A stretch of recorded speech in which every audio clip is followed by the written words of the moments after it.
রাষ্ট্রপতি মোহাম্মদ শাহাবুদ্দিনের পদত্যাগের গুঞ্জন নিয়ে কথা বলা ঠিক নয় বলে মন্তব্য করেছেন স্থানীয় সরকারমন্ত্রী ও বিএনপি দলের মহাসচিব মির্জা ফখরুল ইসলাম আলমগীর। সকালে রাজধানীর একটি হোটেলে বেঙ্গল ডেল্টা কনফারেন্স শেষে সাংবাদিকদের এক প্রশ্নের জবাবে তিনি এই মন্তব্য করেন। এ সময় তিনি আরও বলেন, রাষ্ট্রপতির বিষয়ে কিছু বলার সময় এখনও আসেনি। দর্শক, কিছুক্ষণ আগেই প্রতিবেদনটি দেখছিলেন। রাষ্ট্রপতি মোহাম্মদ শাহাবুদ্দিন পদত্যাগ করলে সংবিধান অনুযায়ী অস্থায়ী রাষ্ট্রপতি হবেন জাতীয় সংসদের স্পিকার অবসরপ্রাপ্ত মেজর হাফিজউদ্দিন আহমদ। তবে এরপর রাষ্ট্রপতি হিসেবে কাকে মনোনয়ন দেবে বিএনপি তা নিয়ে চলছে জোরালো আলোচনা। নাম শোনা যাচ্ছে বিএনপি দলের ও দলের বাইরের কারো কারো নাম।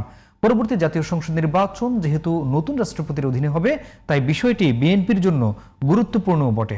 বিস্তারিত জানাচ্ছেন সাইদুল ইসলাম। শেকড় থেকে শিখরে। 2023 সালের 24 এপ্রিল দেশের 22তম রাষ্ট্রপতি হিসেবে শপথ নেন মোহাম্মদ শাহাবুদ্দিন।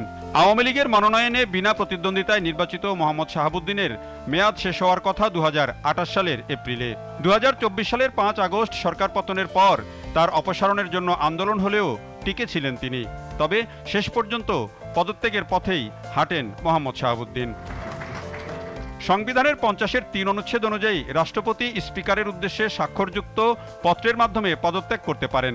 আর 54 অনুচ্ছেদে বলা হয়েছে, রাষ্ট্রপতির পদ শূন্য হলে কিংবা অনুপস্থিতি, অসুস্থতা বা অন্য কোনো কারণে তিনি দায়িত্ব পালনে অসমর্থ হলে নতুন রাষ্ট্রপতি নির্বাচিত না হওয়া পর্যন্ত স্পিকার রাষ্ট্রপতির দায়িত্ব পালন করবেন।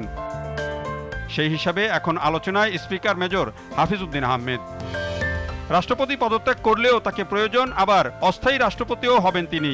সে কারণে চিকিৎসার জন্য থাইল্যান্ডে থাকা স্পিকার জরুরি ভিত্তিতে দেশে ফেরেন। অন্যদিকে সংবিধানের 123 অনুচ্ছেদ অনুযায়ী পদত্যাগ, মৃত্যু বা অপসারণের কারণে রাষ্ট্রপতির পদ শূন্য হলে পরবর্তী 90 দিনের মধ্যে নতুন রাষ্ট্রপতি নির্বাচন করতে হবে। সংসদ সদস্যদের ভোটে নতুন রাষ্ট্রপতি নির্বাচিত হবেন। ক্ষমতাসীন বিএনপির সংসদে সংখ্যাগরিষ্ঠতা থাকায় দলটির মনোনীত ব্যক্তিরই রাষ্ট্রপতি নির্বাচিত হওয়ার কথা।